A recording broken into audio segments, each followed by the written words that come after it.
मंगलाचरण करेंगे। ओम नमः सिद्धेभ्यः जय श्री ओम नमः सिद्धेभ्यः जय श्री ओम नमः सिद्धेभ्यः।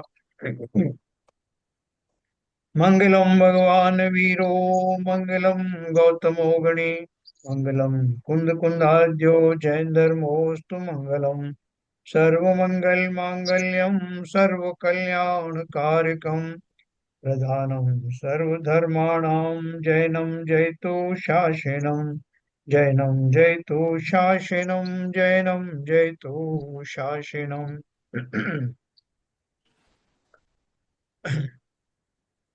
उज्ज्वला शाह द्वारा रचित कर्णान योग परिचय हम लोग पढ़ रहे हैं। तो जो प्रारंभिक जानकारी हमने ली उसमें कर्म की और जीव की स्वतंत्रता, कर्म नो कर्म और जीवों की स्वतंत्रता, और उनका जो वास्तविक जो मौजूदगी है, वो मौजूदगी मात्र हमारा कुछ नहीं करती, लेकिन हमारे जो भाव, जिन जिन समयों में हमारे भाव अलग अलग बदले हैं, वो भाव रिकॉर्ड होते हैं। उनकी रिकॉर्डिंग के रूप में ही एक तरह से आप समझ लीजिए, वो कर्म कर्म जो है वो हमारी रिकॉर्डिंग के रूप में ही है कि हमारे भाव कब कब कैसे कैसे हुए थे। और वो पुद्गल परमाणु का जो बना हुआ स्कंद जो है वो उनका इंडिकेशन मात्र है।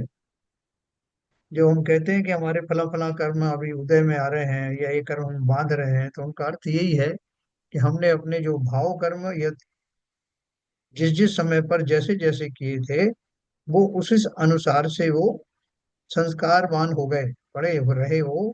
और वो उनका संस्कारवान पना ही वो कर्मों के रूप में सामने आता है। कि हमने कब कब किया था वो खाली थोड़ी जाएगा, तो खाली उसकी रिकॉर्डिंग हुई। वो रिकॉर्डिंग को जो है मैं अलग अलग जो है उसको टाइटल मैंने दिए हैं कि वो मेरी रिकॉर्डिंग उन 8 भावों पूर्वक 8 जो मुख्य जो भाव हैं, आ, उन्हीं के अनुसार वो होते हैं, उनकी और उत्तर प्रकृतियों के अनुसार। तो वो खाली उसका जो है परिचायक है कि किस किस समय में मैंने कैसे कैसे भाव किए थे, जिसके फलस्वरूप उन परमाणुओं में कर्म रूप परिवर्तन हुआ। और वो मेरी सत्ता में विद्यमान है मुझे बताने के लिए कि आपने कब कब क्या क्या भाव किए थे, और वो कैसे कैसे फलित होंगे, कब फलित होंगे, और उनके उदय काल में। यानी जो मेरे भाव कर्म ही थे वास्तव में, वो जो कर्म रूप से बने, वो मतलब साथ साथ में साइड बाई साइड वो, तो वो उनका इंडिकेशन है। वो ये भी बताते हैं कि मेरे भाव कितने कड़क थे, कितने नरम थे, तो उनका फल कैसा मिला, कैसा अनुभाग आदि मिला। ये सारी व्यवस्था प्रकृति में है, नहीं तो मैं कुछ भी करके भूल जाता। लेकिन वो इंडिकेशन के रूप में बने रहते हैं। और व्यवहार से मैं यही कहता हूँ कि कर्मों के उदय के कारण से ये सब घटनाएं हो रही हैं। कर्मों का उदय कार समझ लो कि मेरे जो भाव कर्म थे, भाव कर्म जो मैंने आज किए, कल किए, परसों किए, उनके कारण से जो रिकॉर्डिंग हुई, उन्हें ही वास्तव में मैं कर्मों का उदय, जब वो उदय में आते हैं तो कर्मों का उदय बोलता हूँ।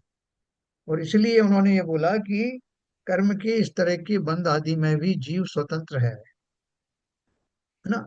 क्योंकि वो कर्म मेरा वास्तव में कोई मार्ग अवरुद्ध नहीं कर सकते। वो एक इंडिकेशन मात्र अवश्य है कि किस समय मैंने क्या भाव किए थे। लेकिन जैसे राजा श्रेणी की तरफ अपन देखें, तो उन्होंने ही वो भाव किए थे जो यशोधर मुनिराज के समीप, और उन्होंने ही उन भावों को बदल दिया। तो उनके जो कर्म बंद हुए थे वो साथ में नरक का कर्म बंद कहलाता है। तो वो जब उनके भाव बदल गए तो वो साथ में से पहले नरक का हो गया। तो बदला क्या? तो वो तो हमारे भावों के अनुरूप होने वाली प्रतिध्वनियां हैं, जो हमें सुनाई देती हैं समय समय पर। इसलिए हम पूर्ण आश्वस्त होकर के अपने पुरुषार्थ के बल पर आगे बढ़ें।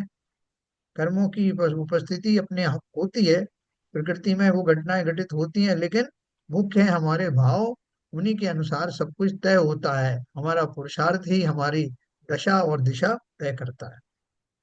तो इसी बात को देखिए, समझ आज हमारे आपने बहुत ही शुभ समाचार दिया ये। कि सचिन जी के परिवार का, उनका कितना पुण्य का उदय है यस। कि अभी हाल में ही देखिए उनका फल उनको सामने दिख रहा है। उनकी निष्ठता और जिस लगन से वो मंदिर की सेवा कर रहे हैं, ये उसका हमारे सामने ये उदाहरण है जीता जो। जागता ज्वलंत उदाहरण है सर।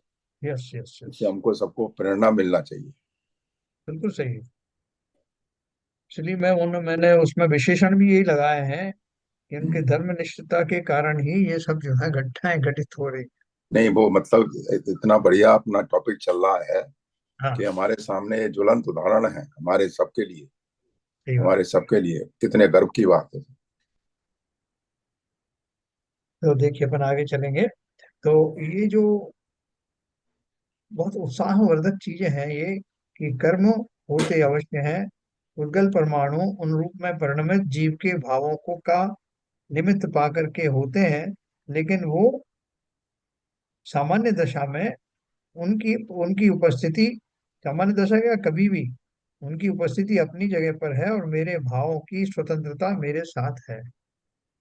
जब हम कहते हैं कि कर्म का तीव्र, जैसे हमने भी पढ़ा था कि कर्म का जब तीव्र उदय होता है तो जीव कुछ नहीं कर पाता, तो इसका अर्थ ये लगाएं क्या कि कर्म का तीव्र उदय मुझे जरूर रोक देता है, बाकी सामान्य उदय नहीं रोकता, ऐसा नहीं। इसका अर्थ मात्र इतना है कि जिस समय कर्म का तीव्र उदय होता है वो उदय इसलिए हुआ क्योंकि मैंने किसी समय में ऐसे तीव्र कषायिक भाव किए थे, और वो भाव इतने प्रबल थे कि उस समय में वो जो उनका संस्कार बना, उनका जो क्या बोलते हैं इंडेंटेशन जो बना, वो इतना प्रबल था कि जब वो उदय में आता है तो मैं मति शून्य हो जाता हूँ। उदय में आता है मतलब वो समय जब आता है, जो मैंने बंद किया था अपने भावों से, वो उसका एक कुछ परिणति हो गई ना कि इसका फल मिलेगा, तो वो प्रतिफल का जब समय आता है तो वो इतना प्रबल आता है कि उस समय मैं संज्ञा विहीन जैसा हो जाता हूँ। इसलिए कहते हैं कि तीव्र उदय आता है तब हम किंकर तब भी विमूढ़ हो जाते हैं, हमें कुछ सूझता नहीं है और हम पुरुषार्थ विहीन जैसे दिखाई देते हैं। बाकी सामान्य दशा में तो, जैसे हम अभी हैं, हम रोगी भी हैं, हमारा बहुत विपत्ति का काल भी चल रहा है, धन आदि से हीन हो गए, किसी ने हमारी चोरी डाका कर लिया, उसके बाद भी हमारा विवेक संपूर्ण रूप से तो नष्ट नहीं होता। उसमें भी हमारे पास चॉइस बनी रहती है कि हम विषाद करें, दुखी हों, या सामान्य बने रहें। उसको अपना एक नियति मान करके, उस समय अपना भाग्य की एक घटना मान करके उसमें सब्र करें। ये हमेशा चॉइस हमारी खुली रहती। तो इसलिए कर्म की और जीव की स्वतंत्रता और साथ साथ चलना, इन दोनों को भली प्रकार से समझना, और भली प्रकार से समझ करके, और ये अभी आज का जो टॉपिक चल रहा है, सातवां जो पत्र चल रहा है, उसमें उन्होंने यही कहा कि जब आप कर्म को इतना सामान्य मानते हो कि जैसे वो है और नहीं है, नहीं होने जैसा ही है, तो फिर उसकी इतनी अवस्थाओं का, इन सब का चित्रण क्यों कर रहे हो? इसका उन्होंने आज जवाब दिया। कल से हमने शुरू किया था टॉपिक, अभी फिर आगे देखते हैं।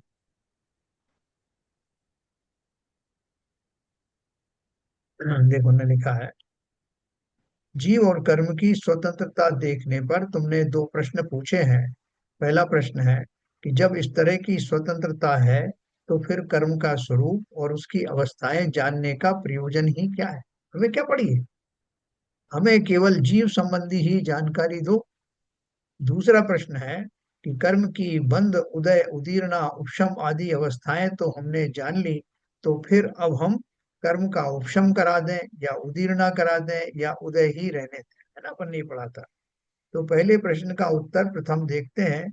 जीव ने अनादि से अपना स्वरूप ही पहचाना नहीं। मैंने ये थोड़ा सा बहुत आगे चले गए थे अपन शायद, है ना? हाँ, यहाँ तक आ गए थे अपन। तो उसकी जरूरत नहीं है। अपन यहीं से शुरू करते हैं, करण लब्धि वाला जो है ये। जो जीव शास्त्राभ्यास, तत्व निर्णय, भेद ज्ञान, आत्म सन्मुखता और शुद्धात्मा की भावना करता है, उसका दर्शन मोह मंद पड़ता है। सीधा सीधा उपाय है। मोहिनी कर्म का जो दर्शन, मोहिनी कर्म की प्रकृति है, उसका उदय जब आता है तो वो उदय आने में जीव को अपने स्वरूप का ज्ञान नहीं रहता, जैसा हमारा चल रहा है। लेकिन कैसा चल रहा है? बहुत तेज नहीं चल रहा है। हमारा जो उदय चल रहा है वो तीव्र चल रहा होता है तो हमें शास्त्र भी रुचिकर नहीं लगता। हम इतनी रुचि पूर्वक आत्मा की अपनी बात सुन रहे हैं, तो एक तो ये लक्षण है कि हम सब भव्य हैं, और दूसरा लक्षण ये है कि हमारा ये दर्शन मोहिनी कर्म अभी मंद पड़ा है। हम लगभग उस स्थिति में है जो सम्यक सन्मुख वाली स्थिति है, थोड़ा और रिफाइंड हो जाएगी। तो वो कैसे आएगी और ज्यादा, उसको कैसे निखार आएगा, सम्यक दर्शन प्राप्त कैसे होगा, तो उसकी विधि उनने बताई। जो जीव शास्त्राभ्यास, तत्व निर्णय, भेद ज्ञान, आत्म सन्मुखता और शुद्धात्मा की भावना करता है, उसका दर्शन मोह मंद पड़ता है। हम तो थोड़ा थोड़ा तो ही कर ही रहे हैं, शास्त्राभ्यास भी चल रहा है, थोड़ा तत्व निर्णय भी उसी में आ जाता है, वेद ज्ञान का स्वरूप भी हमें समझ में आता है, और आत्म सन्मुखता भले ही ना हो, लेकिन आत्म सन्मुखता कैसी होती होगी, उसको उस समय कैसा, उसको जो किस तरह का भाव उसको आता है, उसका चिंतन में क्या आता है, कैसा उसको महसूस होता है, ये मात्र इतने ही कारणों से ही हमारा दर्शन मोहनी किंचित मंद पड़ जाता है। सर्व कर्मों की स्थिति घटती है, ये घटना घट रही है हमारे साथ। नवीन बंध कम स्थिति वाला होता है। हमने कर्मों की उत्कृष्ट स्थिति 70 कोड़ा कोड़ी सागर देखी थी, वह घटकर अंतः कोड़ा कोड़ी सागर, यानी एक कोड़ा कोड़ी सागर से भी कम हो जाती है। ये बहुत बड़ी घटना है। यह सब अपने आप होगा, हमें और तुम्हें कर्म में कुछ भी उथल पुथल करनी नहीं पड़ती। अब चर्चा चल रही है, तो दर्शन मोहिनी कर्म का उपशम कैसे होता है, यह और बताया जाता है ना।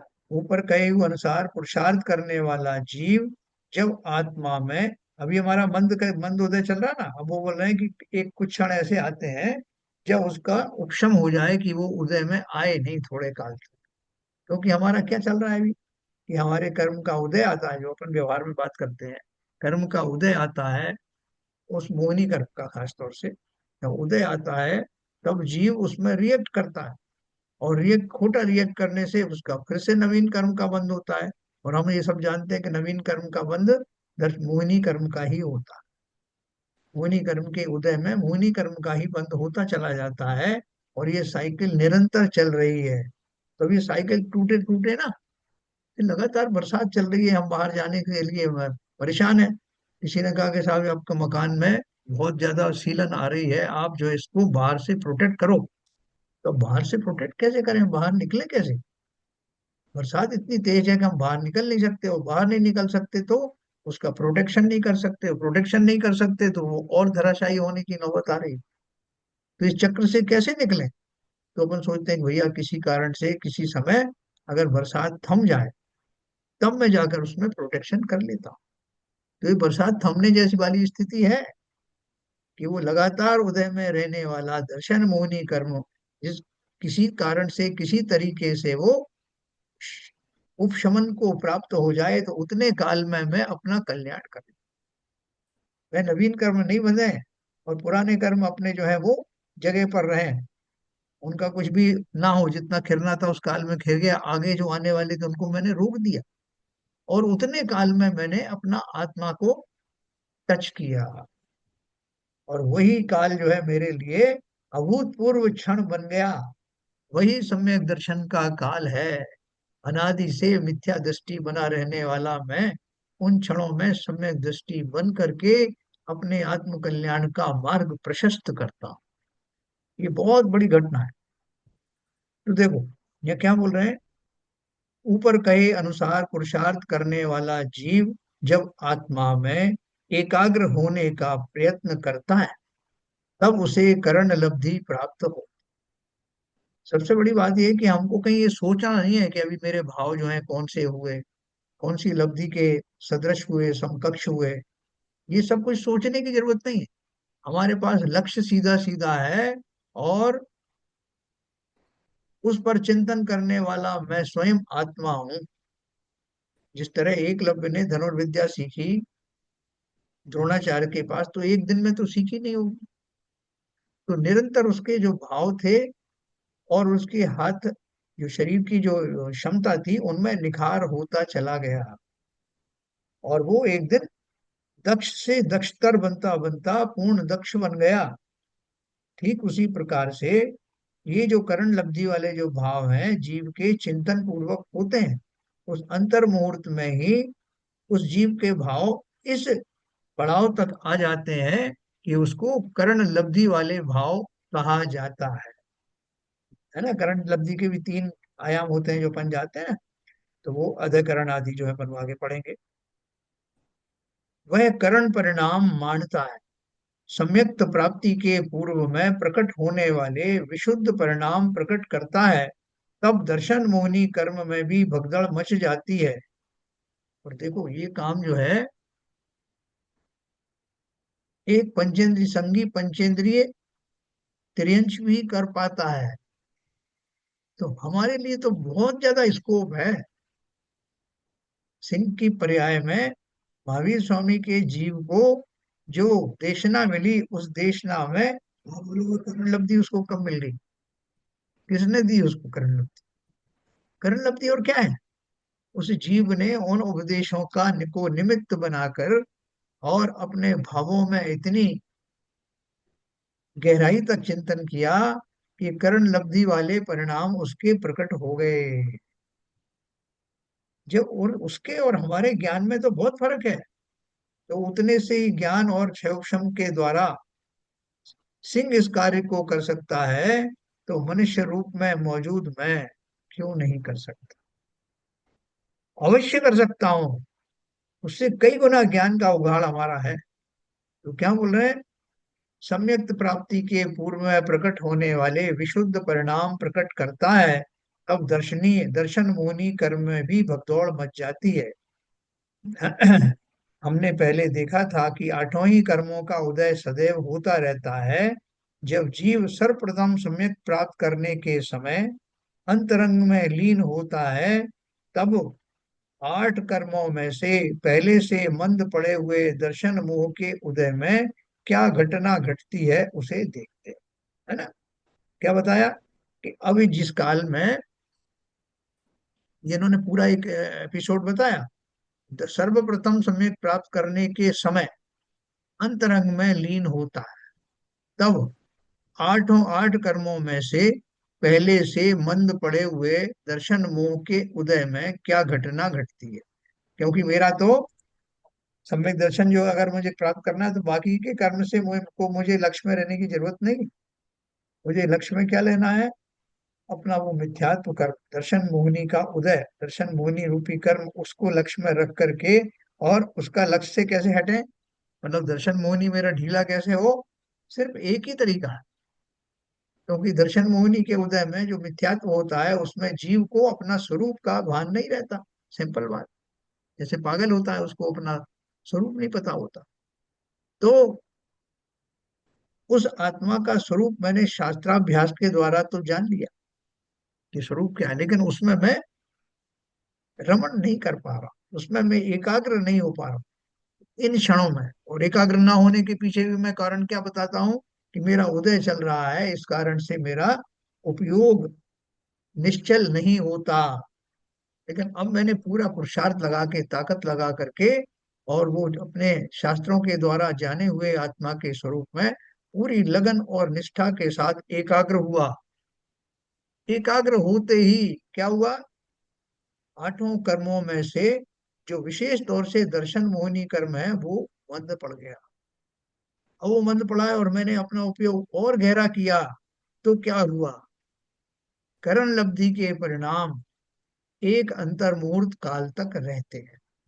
उनके निमित्त से उस अंतर मुहूर्त काल के पश्चात उदय में आने वाले मिथ्यात्व कर्म के निषेकों में से कुछ निषेक जल्दी उदय में आकर खिल जाते हैं। जैसे यहाँ पर ये पूरी लाइन एक जैसी थी, यहाँ बीच में गैप नहीं था।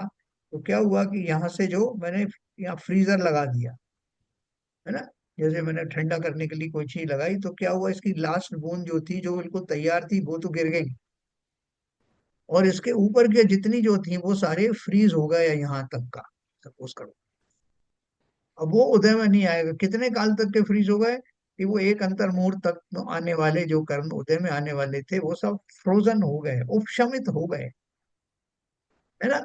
उपशमित किससे हुए? यानी सोचो मेरा चिंतन कितना पावरफुल होगा, कि उसने उन जो कर्मों की जो झड़ी लगी हुई थी, उस झड़ी में उतनी ऊंचाई तक, उतनी दूरी तक के कर्मों को कीलित कीलित कर दिया, कि भैया एक अंतर मुहूर्त तक तुम उदय में नहीं आओगे, उसके बाद आ जा। सर, बोलिए। इस क्षण पर, इस प्रक्रिया में हाँ कर्म आना रुक गए, या उनके भाव में ऐसी प्रवृत्ति होना रुक गई? हाँ, देखो ऐसा है कि मैंने आपको बताया था कि इंडिकेटर के रूप में वो कर्म मौजूद है। हाँ। तो वो जो जो हमने कभी भाव किए होंगे ना, दर्शन मोह जो मोहिनी कर्म हमारा जो बंद हुआ, उसके हमने कभी भाव किए होंगे। तो जी। भाव करने वाली जो दशा थी वो कहीं ना कहीं तो जो है वो स्टोर हुई। जी, वो तो बात सही है, कर्म तो उदय में आ रहे हैं, हाँ, मगर उसके आने में रुकना हो गया, या उसके भाव ऐसे हो गए कि उसको प्रेरित नहीं कर रहे हैं आने के लिए। वही बात है। वही हम्म। बात है कि उतने क्षण में, उतने काल तक वो उसके जो भाव ऐसे उत्कृष्ट हो गए, आत्मा को टच कर रहे हैं ना। तो उसका हाँ। जो उदय उदय काल में जिस तरह के भाव हमारे आपके हो रहे हैं, वो भाव नहीं हुए। जी। और भाव कौन से हुए? जो आत्मा में चिंतन करने के समय जैसे भाव होते हैं, करण लब्धि के, जिसे हम करण लब्धि कहते हैं, वो वाले भाव उसके हुए। अच्छा, सही है। तो ये कर्मों का तो खाली अपन वो उसका खाका बना के बताते हैं कि भाई वो जो इंडिकेटर्स थे जो बन गए थे, वो इंडिकेटर्स अब दूर हो रहे जी जी। हैं, है ना। तो देखो बहुत अच्छी घटना है ये। तो ये क्या हमारी घटना घटी कि मेरे उन भावों का, उनमें उनके भावों में इतनी ठंडक थी कि वो उन्होंने इतनी दूर तक के कर्मों को फ्रीज कर दिया, जो निरंतर प्रति समय उदय में आ रहे थे, वो अंतर मुहूर्त काल तक के लिए फ्रोजन हो गए, कीलित हो गए। तो अब मुझे टाइम मिल गया। क्या टाइम मिल गया? कि अब मैं भ्रमित नहीं रहा, मेरा कंसंट्रेशन बिल्कुल निश्चित हो गया, एकदम मैं कंसंट्रेशन में आ गया। और उतने काल में ही मैंने वो कर लिया कि मैं कौन हूँ, अपने स्वरूप का भान कर लिया। मैंने उस आत्मा को यानी स्वयं के स्वरूप को टच कर लिया। और वो करते ही मुझे अभूतपूर्व आनंद की प्राप्ति हुई। और एक क्षण उसको करने से मेरे बहुत सारे कर्म, यानी वो जो मैंने पूर्व में जो कुछ भी संस्कार बनाए थे, वो विलुप्त हो गए। बहुत सारे कर्मों की उदीर्णा होती है, जो क्या क्या होता घटना वो अपन पढ़ेंगे उसमें। और समय दर्शन की प्राप्ति हो गई, तो मैं उतने क्षणों तक जो है वो अपने स्वरूप में रहा। एक अंतर मुहूर्त जो है वो बहुत पर्याप्त है। उसमें मुझे क्या क्या फायदे हुए वो भी बताऊंगा। एक अंतर मुहूर्त तक मैं उन भावों में रहने से मेरा अनादि का मिथ्यात्व उस समय चला गया, पहली बात। दूसरा, मैं एलिजिबल हो गया कि अगर मेरा ये सम्यक जो अपशमिक सम्यक है वो क्षयोप सम्यक में कन्वर्ट नहीं हुआ और मिथ्यात्व में मैं चला भी गया, लेकिन मैं एक बार एलिजिबल हो गया। जैसे वो किसी ने इलेक्शन जीता और वो कोई सांसद बन गया है, विधायक बन गया है, तो उसको आजीवन जो है वो पेंशन वगैरह मिलती रहती है। ठीक उसी प्रकार से एक बार मैं सम्यक प्राप्त कर लेता हूं तो दो चीजों की मोहर लग गई। एक तो मैं भव्य हूँ, और दूसरा ये कि सम्यक प्राप्त करने का हकदार हूँ, अर्थात मोक्ष जाने का हकदार हूँ। अब थोड़ा बहुत समय आगे पीछे भले ही लगे, लेकिन मेरी काबिलियत सिद्ध हो गई। इसलिए ये घटना बहुत अभूतपूर्व है। तो अब देखो क्या हुआ इसमें, आपको बहुत सिंपल समझ में आ गया होगा कि पुराने कर्म जो है उदय में आ नहीं रहे, और बीच में एक गैप बन गया। मतलब उतने काल तक वो कर्म जो निरंतर आ रहे थे, वो निरंतरता भंग हो गई। इस कारण क्रम से उदय में आने वाले, यहाँ क्या लिखा है, उनके निमित्त से उस अंतर मुहूर्त काल के पश्चात उदय में आने वाले मिथ्यात्व कर्म के निषेकों में से कुछ निषेक जल्दी उदय में आकर खिल जाते हैं, और बाकी निषेक भविष्य के निषेकों में जाकर मिलते हैं। जो भविष्य में आने वाले थे, एक अंतर मुहूर्त के बाद आने वाले थे, उनमें ही ये जो अभी खिलने वाले थे वो उस समूह में जाकर के मिल गए कि भैया अभी मत आना, तुम भी इनके साथ आना। इस कारण से क्रम से उदय में आने वाले दर्शन मोह अर्थात मिथ्यात्व कर्म के निषेकों में अंतर पड़ता है, गैप तैयार हो जाता है। यह अंतर एक अंतर मुहूर्त काल का होता है। आपने देखा होगा बहुत सारी पिक्चरों में, वो जासूसी पिक्चरों में दिखाते हैं कि उनको एक दीवार जो है हीरो को लांगनी है, तो वो उनको गार्ड्स वगैरह को तैयार कर लेता है वहां के, कुछ समझा बुझा के पैसा दे करके, कि हमको आप 2 मिनट तक अपना इसमें जो करंट आपने दौड़ा रखा है उसको 2 मिनट तक बंद कर देना।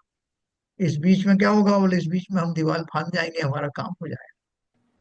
तो बोला 2 मिनट से ज्यादा नहीं दूंगा। हाँ ठीक है, 2 मिनट ही बहुत। तो ठीक उसी प्रकार से जब ये जीव इस तरह का गैप तैयार होता है तो गैप अंतर मुहूर्त तक रहता है। और हमारे यहाँ वो उसका प्रक्रिया ये है कि अगर अंतर मुहूर्त तक जीव समता में रह जाए तो उसे सम्यक दर्शन हो जाता है, तो क्षम सम्यक होने वाला है। तो ये प्रक्रिया काम करेगी। इस कारण क्रम से उदय में आने वाले नित्यात्व कर्म के निषेकों में अंतर पड़ता है, गैप तैयार होता है। ये अंतर एक अंतर मुहूर्त काल का होता है और उतने काल तक मिथ्यात्व कर्म का उदय नहीं होता, उपशम हो जाता है। इसे अंतरकरण रूप उपशम कहते हैं, है ना। इस घटना को अंतरकरण रूप उपशम कहते हैं। उसी समय और क्या हो रहा है उस समय में, उसी समय चारित्र मोहिनी का अनंतानुबंधी कर्म भी उदय में नहीं आता, है ना। ये इनके साथ में सीधा सीधा इंटरलॉक है कि दर्शन मोहिनी कर्म तभी जो है वो जाएगा जब अनंतानुबंधी जाति की कषायें उस समय सिर नहीं उठाएंगी। ये दोनों जो है एक साथ में लिंक रहते हैं। अनंतानुबंधी कर्म भी उदय में नहीं आता, भविष्य काल में उसके निषेध पड़े रहते हैं, जैसे इस दर्शन मोहिनी के वैसे चारित्र मोहिनी के। उनका सदवस्था रूप उपशम होता है, यानी जिस अवस्था में है वो उसी अवस्था में वहां रुक जाते हैं। अनादि से कर्म का बंध और उदय निरंतर चल रहा था, उसमें दरार पड़ जाती है। सभी कर्मों का सरदार मिथ्यात्व नाम का दर्शन मोहिनी कर्म ही सबसे पहले शस्त्र डालकर भाग जाता है। इसके लिए जीव को कर्म में क्या करना पड़ा, कुछ भी तो नहीं सर, तो है। आपने जो ये अनंतानुबंधी कर्म का उदय भी नहीं आता, तो उस समय वो 70 कोड़ा कोड़ी उसका वो जो घट के क्या कहते हैं, अंत कोड़ा कोड़ी उसी समय होते हैं। हाँ देखो, वन था कोड़ा कोड़ी किसका था, वो तो इसका ही था ना, ये हाँ, दर्शन दर्शन मोहिनी का। दर्शन मोनी का तो वो समय ही हो जाते हैं कम। हाँ दर्शन मोहिनी इस का, जैसे ही मैं, जैसे ही आत्मा को आपने टच किया है, यानी वो भाव आपने बनाए, उसी क्षण वो जो घट करके उन अंतर मुहूर्त इतना उनकी दशा हो जाती है। हाँ। और वो तो उनकी हुई स्थिति। लेकिन अभी उदय की बात नहीं हो रही, स्थिति की बात हो रही कि हम्म। जिनकी उतनी उदय बैकग्राउंड में उनकी अवस्था सत्ता इतने काल तक के लिए थी, उस काल में घटकर इतनी हो जाती है, क्योंकि भावों के कारण ही तो वो स्थिति बनती है। जिस समय वो स्थिति बनाई थी मैंने, वो तीव्र मोहनी दर्शन मोहनी भाव के कारण ही 70 कोड़ा कोड़ी की स्थिति बनी थी। जैसे मैंने आपको उदाहरण दिया ना उसका, राजा श्रेणिक का, कि राजा श्रेणिक ने उस समय जब मुनिराज से प्रतिशोध करने की भावना भाई, तो उसका कर्म जो था वो पीक पर पहुंच गया। और वो उस कर्म के फलस्वरूप उनको सातवें नरक की गति का बंध हो गया, अपने ही भावों के कारण उत्कृष्ट उनके जो है विकारी परिणाम हुए, ऐसे संक्लेशित परिणाम। और फिर जब उसने बहुत गहरा पश्चाताप किया, अपने स्वरूप को टच किया, महाराज को सब क्षमा यहाँ की मांगी, तो उस समय उनका जो भावों का लेवल था वो ऐसा था कि उसमें पहले बंधे हुए कर्म में तीव्र संक्रमण हुआ, कर्षण हुआ। इसलिए उनकी स्थिति कम हो गई। तो मैं भी अभी भी यही कर रहा हूँ। मैंने अभी क्या किया कि जिस समय मेरे भाव, अपन बहुत दिन से परेशान थे, बहुत से संक्लेशित परिणाम लेके घूम रहे थे, मेरा उपयोग नहीं लग रहा था, अचानक एक दिन मेरे ऐसे भाव आए कि भैया मैं कहाँ भटक रहा हूँ, मैं कहाँ संसार के कार्यों में फंसा हुआ हूँ। और एक दिन मैं अपने सोचते सोचते ध्यानस्थ हो गया। तो ध्यानस्थ ऐसा हुआ, ध्यानस्थ की वो बहुत प्रबल परिणाम इकट्ठे होना शुरू हो गए। तो उन परिणामों के निमित्त से जो पहले से बना हुआ जो स्थिति थी और अनुभाग था दर्शन मोहिनी की, उनमें विद्रोह जैसा हो गया, उनमें पूरा पूरा खलबली मच गई और उनकी स्थिति और अनुभाग कम हो गया। ये तो बैकग्राउंड में शुरू हो गया। अभी मेरी तो यात्रा शुरू हुई है करण लब्धि की। तो जैसे जैसे मैंने करण लब्धि प्राप्त की, उस समय वो अंत कोड़ा कोड़ी सागर की उदय की स्थिति वाले भी भले ही रहे, लेकिन उनका उदय तो हो सकता है ना। उदय उदय काल तो उनका चल ही रहा है ना, कंटिन्यूअस। अभी उसकी स्थिति कम हो गई कि वो इतने समय तक रहेंगे, अंत कोड़ा कोड़ी भी कम थोड़ी होता, लेकिन हो गया। और उस समय आने वाले उदय में आने वाले वो दर्शन मोहिनी के परमाणु उतने एक अंतर मुहूर्त तक कीलित तो हो गए। और ये चारित्र मोहिनी का भी वही है। चारित्र मोहिनी के जो कषाय आदि हैं, वो भी उतने काल तक उसी अवस्था में बने थे। तो बोले इन सब में मैंने कर्मों से हाथ लगाया क्या?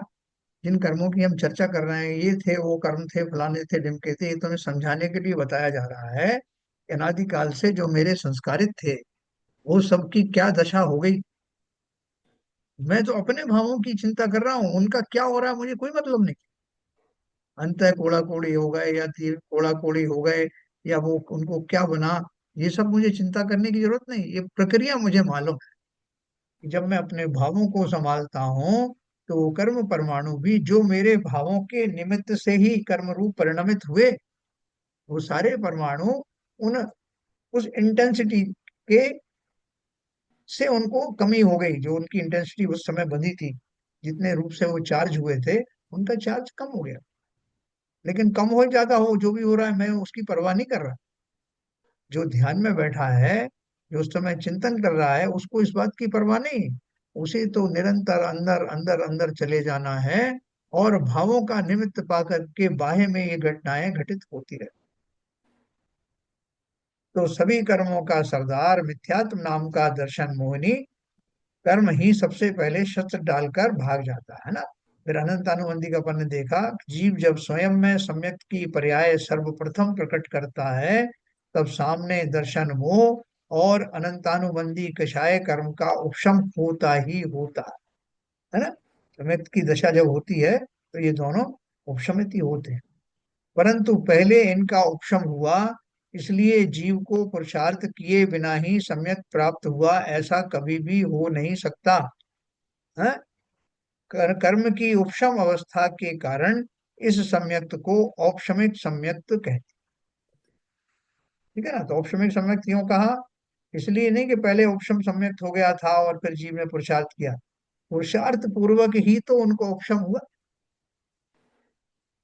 ठीक है। और चूंकि वो उपशम हुआ है, इसलिए उसको उस नाम भी रख दिया औपशमिक सम्यक। उसका औपशमिक सम्यक नाम रखने के और भी दो कारण हैं, क्योंकि दो प्रकार के सम्यक्त और मौजूद है, उनका भी अपन पढ़ेंगे। कर्म की उपशम अवस्था मात्र मोहनी कर्म में ही हो सकती है।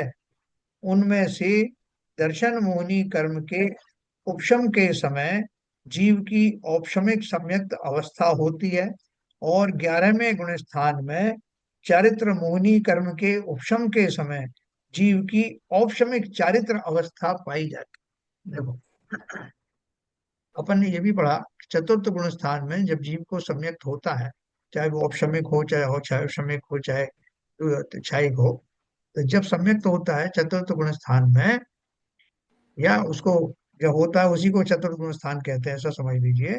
तो उस समय उसका जो चारित्र होता है, वो मिथ्या चारित्र तो नहीं रहता, लेकिन वो यथाख्यात चारित्र भी नहीं होता। तो उनका यथाख्यात चारित्र वो कब होता है? तो यथाख्यात चारित्र उनका या तो 11वें गुण स्थान में होगा, अगर वो उपशम श्रेणी चढ़ रहे होंगे तो, या छपक श्रेणी चढ़ रहे होंगे तो 12वें गुण स्थान। कि जो चारित्र की जो निर्मल दशा है, वो उसने उसमें इतना टाइम लगता है। दर्शन मोहिनी कर्म का उपशम पहले हो गया, लेकिन चारित्र मोहिनी का उपशम 11वें गुण स्थान में उपशम श्रेणी वाले के होता है, और छपक श्रेणी वाले के 12वें गुण स्थान में होता है। इसका कारण क्या है? कि आपने देखा कि सम्यक्त होने के बाद भी कषाय बनी रहती हैं, बनी रह सकती हैं, वो तिकड़ी तो रहती ना। अनंतान बंदी तो चली गई या उपशमित हुई, लेकिन बाकी की अप्रत्याख्यान, प्रत्याख्यान और संजलन, ये तो अभी बाकी है ना। उनका उदय चलता रहता है। 10वें गुण स्थान में जा करके जो लोभ कषाय है, उसका मंद उदय होता है, 10वें गुण स्थान तक होता है। सूक्ष्म लोभ कषाय, हाँ, मौनी का दर्शन में। ठीक है ना। दर्शन मोहिनी का नहीं, ये जो चारित्र मोहिनी की बात कर रहे हैं। तो औपशमिक सम्यक अवस्था होती है, और 11वें गुण स्थान में चारित्र मोहिनी कर्म के उपशम के समय जीव की औपशमिक चारित्र अवस्था पाई जाती है। अर्थात वो जो कषाय हैं उसकी, वो पूर्णता से शमित हो जाती हैं 11वें गुण स्थान में उपशम श्रेणी वाले के, क्योंकि वो उपशम श्रेणी का सर्वोत्कृष्ट गुण स्थान है, और शपक श्रेणी का सर्वोत्कृष्ट गुण स्थान 12वां है। उसके बाद में फिर जिनेन्द्र बन जाता है, अरहंत बन जाता है। ध्यान रहे दर्शन मोह का उपशम होने पर भी, है, फिर से वो आदत में जो मैंने आपको बताई, ध्यान रहे दर्शन मोह का उपशम होने पर भी उस समय अन्य सभी कर्मों का उदय तो निरंतर चलता ही रहता है। मैंने बीड़ा किसका उठाया था? सिर्फ मिथ्यात्व की। ये मेरे को सबसे बड़ा शत्रु यही था, मुझे वो कर्म चक्र उनकी वजह से चल रहा था, मुझे उस कर्म चक्र को तोड़ना था। तो तोड़ने के लिए ये पूरा प्रोसीजर था। ये प्रोसीजर मैंने कर लिया। अब मैं आश्वस्त हो गया। किस चीज से आश्वस्त हो गया? कि एक तो मैंने वो करके दिखा दिया, अपनी क्षमता का परीक्षण करके देख लिया कि मैं तुम्हें दर्शन प्राप्त करने में के योग्य हूँ, इसलिए भव्य भी हूँ और मोक्ष जाने के लायक हूँ। और एक बार मैंने वो मार्ग पकड़ लिया तो कितने कर्मों की उदीर्णा और निर्जरा होनी शुरू हो जाएगी, समय दृष्टि बना रहे जब तक। वरना पढ़ा ना, नरक गति, पशु गति, तेज गति आदि जो है, और जीव को समय दृष्टि को नहीं होती, स्त्री पर्याय में भी नहीं जाता। तो कितने कितने अभूतपूर्व लाभ हैं उस प्राप्ति के लिए, और मुझे क्या करना पड़ा उसके लिए? कि लाख 2 करोड़ रुपए कहीं से इकट्ठे करना पड़ा हो, किसी से कर्जा लेना पड़ा हो, किसी के आगे हाथ पैर जोड़ने पड़े हो, कुछ भी तो नहीं करना पड़ा। मैं अपने आप में संपूर्ण रूप से समर्थ हूँ। मात्र अपनी ही चिंतन करने से ये सारा मुझे प्राप्त हो जाता है। यानी सोचो तो सही, कितना फायदे का सौदा है। और मैं कहाँ भटक रहा था? जो कुछ मेरे घर में ही रखा हुआ है उसको प्राप्त ना करके बाहर में भटक रहा हूं।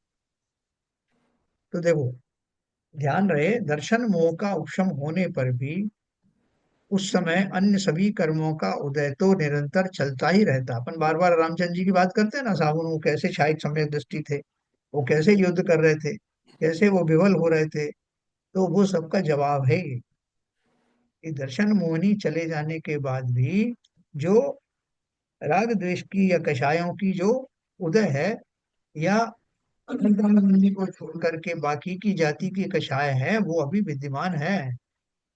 वो 11वें और 12वें गुण स्थान में जाते हैं। अब देखो, कर्म की 10 अवस्थाओं के नाम हमने देखे थे। उनमें से बंध, सत्ता और उदय का स्वरूप हमने देखा। उपशम की भी अभी अभी चर्चा की। अब उर्वरित अवस्थाओं के बारे में समझेंगे। उर्वरित माने जो उत्पन्न हुई सब्सिक्वेंटली।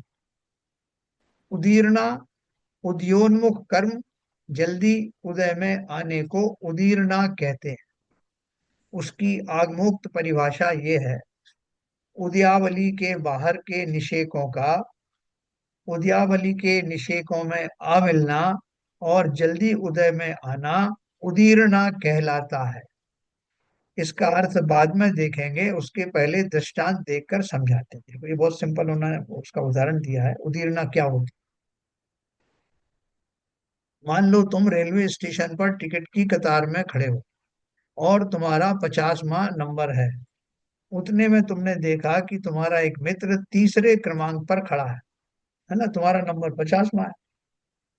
उसने भी तुम्हें बुलाकर उसके साथ तुम्हारा भी टिकट निकलवा लिया। अगर तुम 50वें नंबर पर खड़े रहते तो तुम्हें कितना टाइम लगता? हाँ, वो क्रम से नंबर आता। लेकिन क्या हुआ कि वो मित्र तीसरे उस पे खड़ा था, तो तुमने उससे कह दिया कि भैया मेरा टिकट भी ले ले। तो क्या हो गया? तुम्हें टिकट, उतना तुमने सोचा था, किसी को फोन कर दिया कि भैया लाइन में लगे हुए हैं, अभी 50वां नंबर है, तो एक एक को अगर 2 मिनट लगाओ तो मुझे 100 मिनट लगेंगे। लेकिन फिर मैंने थोड़ी देर बाद उसको फोन कर दिया कि टिकट मिल गया। कैसे कैसे मिल गया? तो 100 मिनट बोल रहे थे, हम 3 मिनट में ही बाहर आ गए। तो उन्होंने वो बताया घटना कि ऐसे ऐसे हुआ। तो यही उदीरना है। उसने भी तुम्हें बुलाकर उसके साथ तुम्हारा भी टिकट निकलवाया। इसका अर्थ यह हुआ कि तुम्हारा निश्चित क्रम छोड़कर तुमने पहले ही नंबर लगा दिया। उसी प्रकार जिस कर्म का उदय काल चल रहा हो, उस कर्म के निषेध अपनी निषेध रचना के अनुसार अपनी स्थिति पूरी करके निश्चित क्रम से उदय में आते हैं। जब उस कर्म के कुछ काल बाद उदय में आने वाले निषेध अपना क्रम छोड़कर स्थिति पूरी होने के पहले ही उदय में आने वाले अन्य निषेधों के साथ शीघ्र उदय में आकर फल देते हैं, तब उसे उदीरना कहते हैं। है ना। अन्य आगे आने वाले कर्मों के साथ का मतलब क्या हुआ? जैसे वो तीसरे नंबर पर फ्रेंड खड़ा था ना, उसका जब नंबर आया, उसी वही नंबर मेरा मुझे मिल गया, समय से पहले ही हुआ। उन निषेकों की स्थिति अधिक थी, परंतु उतने काल तक न रुककर वे निषेक समय से पहले ही उदय में आए, इसलिए उनकी उदीरना हुई कहलाती है। तो आपको एक क्वेश्चन आएगा, यार ऐसा तो मेरे को कोई करवा दे, उदीरना कैसे होगी, मुझे जल्दी से वो बताओ तरीका। मगर सब इसमें एक स्थिति बन सकती है हम्म। कि जब उदीर्णा हो रही है तो उसका अनुवाद की इंटेंसिटी और ज्यादा हो जाएगी। नहीं पहले नहीं। के पहले के जो उदय में आ रहे थे, हम्म। उसके साथ में दूसरे ही उसी तरह के निषेकों का उदीर्णा हो गई तो हम्म। ये मल्टीप्लाई हो गए या टोटल हो गए, तो जो दूसरे वाले जो उदय में आ रहे हैं उनकी अनुभाग अगर उसका बहुत ज्यादा है तो इस समय टोटल इंटेंसिटी का क्या होगा, वो तो और बढ़ जाएगी ना। नहीं नहीं। देखो, जिस इंटेंसिटी के वो कर्म थे, वो सारी इंटेंसिटी उसकी, सपोज करो कि वो एक जैसी थी। सारे जो कर्म है, वैसे तो क्या है कि उस पैकेट में सब तरह के होते हैं, कि जब आपका कर्म का उदय आता है तो कभी तीव्र होता है, कभी मंद होता है, ऐसा अपन को पता है ना। जी। लेकिन लेकिन आप एक समझने के लिए मान लीजिए कि उस बंडल के अंदर में जितने भी कर्म थे वो एक जैसी इंटेंसिटी वाले थे, एक जैसे अनुभाग वाले थे। अच्छा।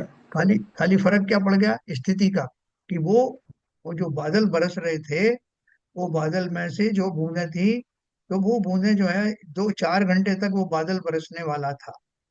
तो 4 घंटे की बजाय वो जो है वो 2 घंटे में ही निबट गया। 2 घंटे तक ही बरसा, लेकिन उसकी जो इंटेंसिटी थी, रफ्तार जो थी, वो रफ्तार भी वही रही, लेकिन वो बादल के बाकी के परमाणु जो है वो समाप्त हो गए।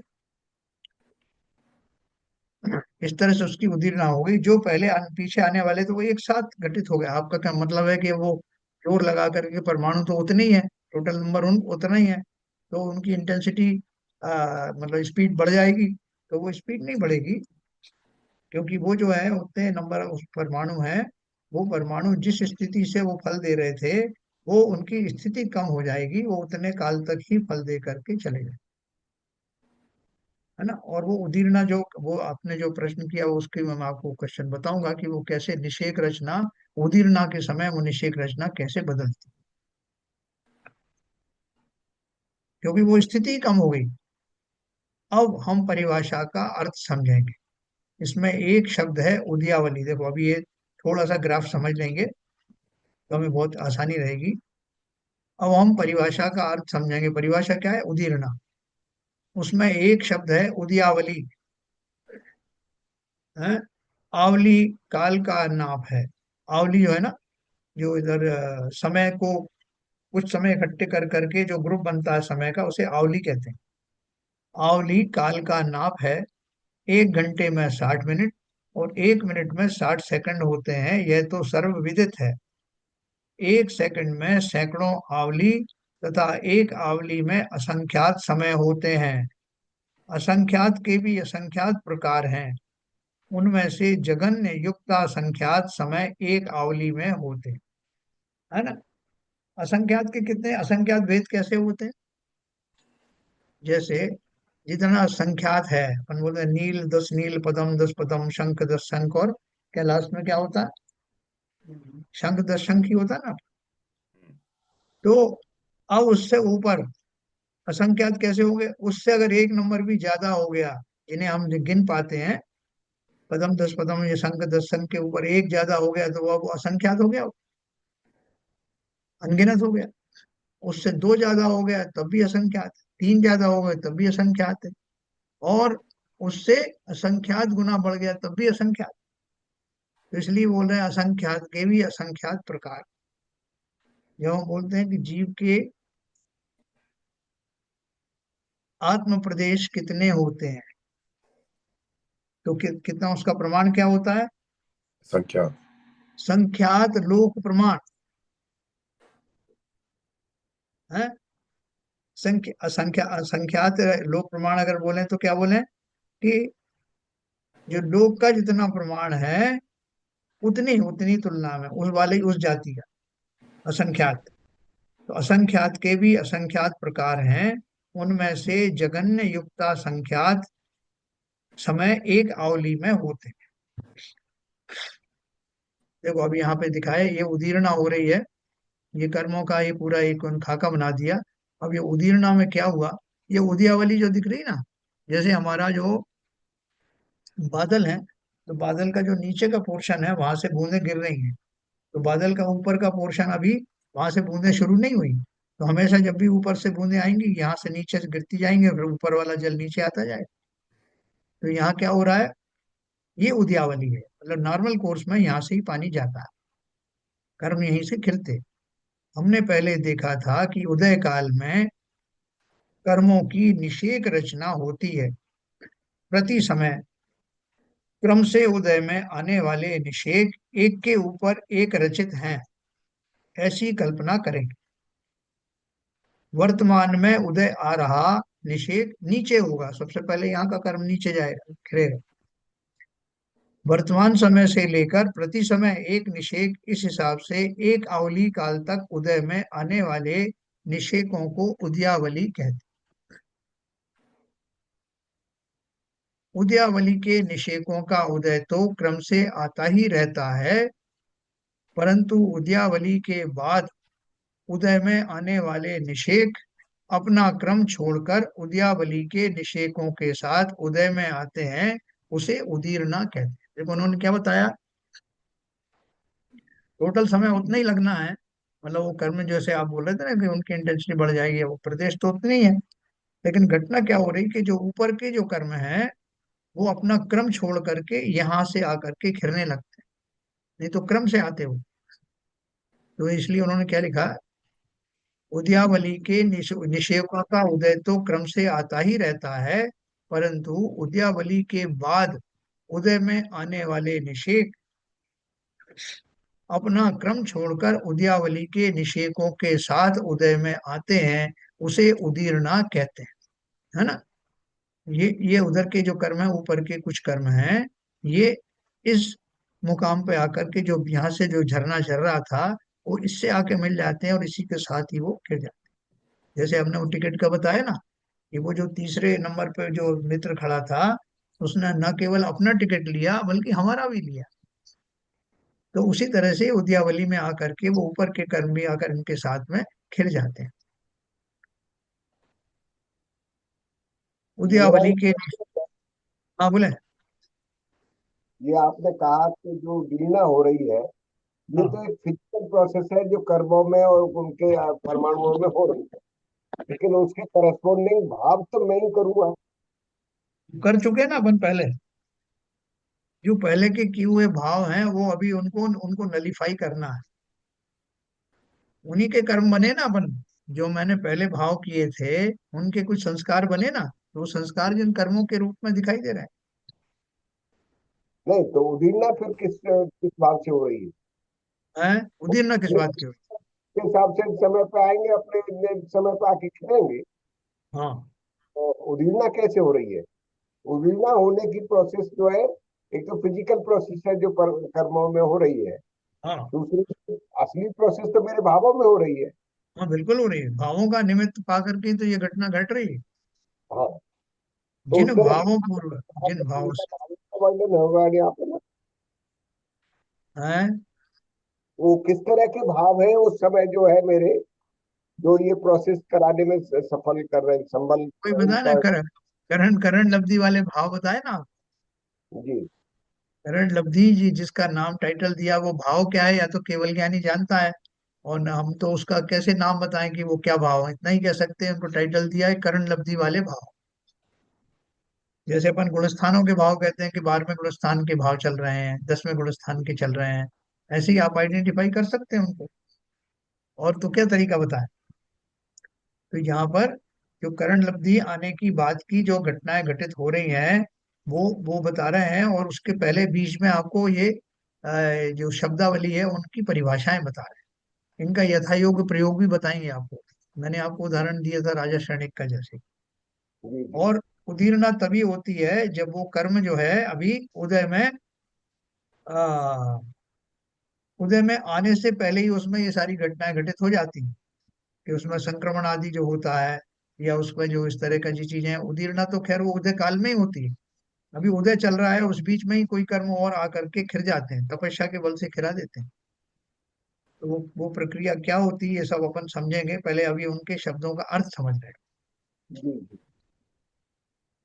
तो देखो, हमारा नित्य परिचय का उदाहरण देना हो तो हम बच्चों को भोजन करने के लिए बुलाते हैं, तब उन्हें भूख नहीं होती, परंतु 4-5 मिनट में ही बच्चे चिल्लाने लगते हैं कि मम्मी जोरों से भूख लगी, जल्दी खाना दो। क्षुधा तृषा अचानक लगती है, क्योंकि असाता वेदनी कर्म की उदीर्णा या तीव्र उदय होकर क्षुधा आदि लगते हैं। बोले अभी तो आप कह रहे थे कि जो है मुझे कुछ खाना पीना है नहीं, और अभी कैसे चिल्लाने लगे 2 मिनट। तो वो उन्होंने क्या बताया कि असाता वेदनी कर्म की उदीर्णा, जो वो उदीर्णा मतलब जो 2 घंटे में आना था, आपने कोई पाचक चूर्ण खा लिया या कुछ भाग दौड़ कर ली, तो जो नॉर्मल कोर्स में जो पचने वाला भोजन था वो जल्दी पच गया, है ना। उसी प्रकार के भावों की बात है ये। तो अभी खाली उदाहरण से समझना उदीर्णा का अर्थ क्या है। क्षुधा दृशा अचानक लगती है, क्योंकि असाता वेदनी कर्म की उदीर्णा या तीव्र उदय होकर क्षुधादि लगते हैं। आयु कर्म की उदीर्णा होकर कदली घात होता है। आयु कर्म का कैसे होता है, पहले तो मैं आपको ये असाता वेदनी का बता दूं। असाता वेदनी कर्म का उदय कैसे हुआ, कि अच्छे खासा जो व्यक्ति थे वो आ, जो अभी हवाई जहाज का जो क्रैश हुआ ना, उसमें दोनों ही है, आयु कर्म की भी उदीर्णा हुई और उनकी असाता वेदनी कर्म भी आ गया। वो जो पे अच्छे खासे कंफर्टेबल एयर कंडीशन प्लेन में बैठे हुए थे और पिकनिक मनाने जा रहे थे, मौज मस्ती करने जा रहे थे, अचानक से वो घटना घटित हुई कि उनके न केवल असाता वेदनी कर्म का उदय आया, बल्कि उनका आयु कर्म का की भी उदीर्णा हुई, और तत्काल ही वो काल कवलित हो गए। तो आयु क्रम तो उनका उतना ही लिखा था शुरू से, जो उन्होंने आयु क्रम बांधा था इस वब में, या तो वो तो उतना ही, आयु क्रम तो उतना ही था, उसमें उदीर्णा कहाँ से हो जाए। नहीं, अपन ने क्या है, देखो अपन ने पहले पढ़ा था कि एक तो यह है कि आयु उतनी ही बांधी कि 10 साल हाँ। की आयु थी, है ना। केवल ज्ञान के हिसाब से तो वास्तव में क्या घटना घटित होनी थी कि आयु कर्म के निषेध तो जो है ज्यादा बंधे थे, या आयु आयु वास्तव में उतनी ही थी, उतने काल में मर जाना था उनको, ये तो केवल ज्ञानी में तो निश्चित आएगा उसके ज्ञान। यस। यस। लेकिन साधारण जन तो ये बोलेंगे, आप किसी ज्योतिषी वगैरह को दिखाओगे या कोई और कारण देखोगे कि मैं स्वस्थ हूँ, अच्छा खासा हूँ, तो मैं ये उम्मीद कर सकता हूँ कि मैं 90 80 90 साल तक तो जीऊंगा। तो वो 80 90 साल मेरे हिसाब से वो जीने का था, स्वस्थ था, सब तरह से था।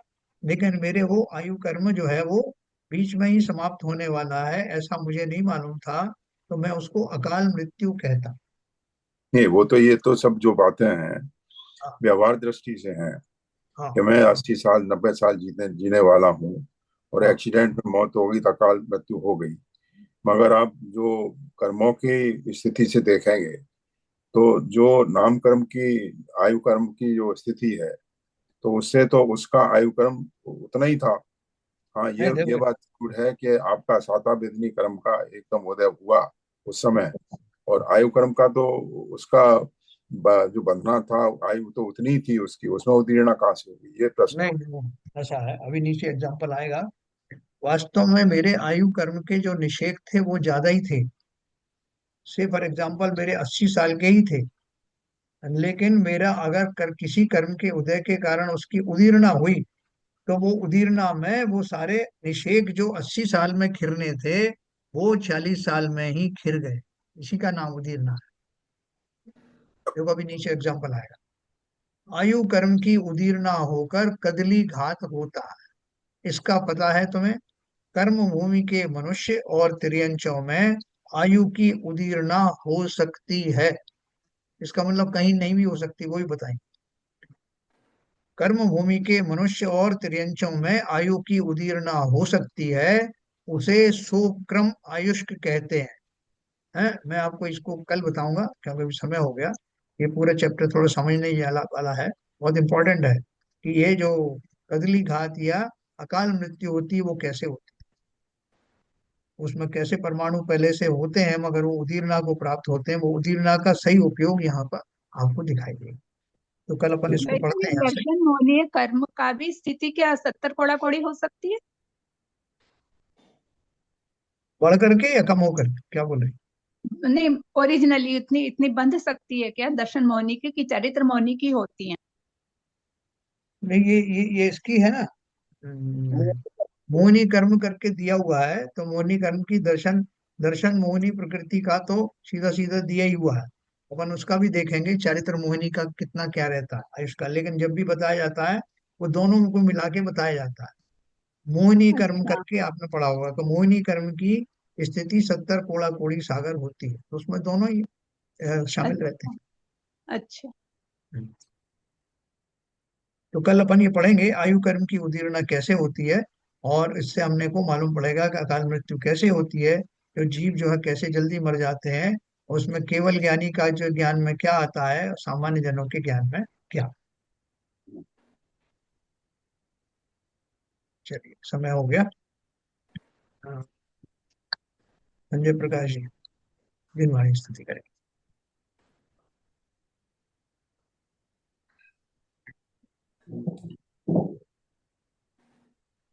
मिथ्यात्म विनाश देखो ज्ञान के प्रकाश देखो आपा परिभाष देखो भानु सेवा खानी है।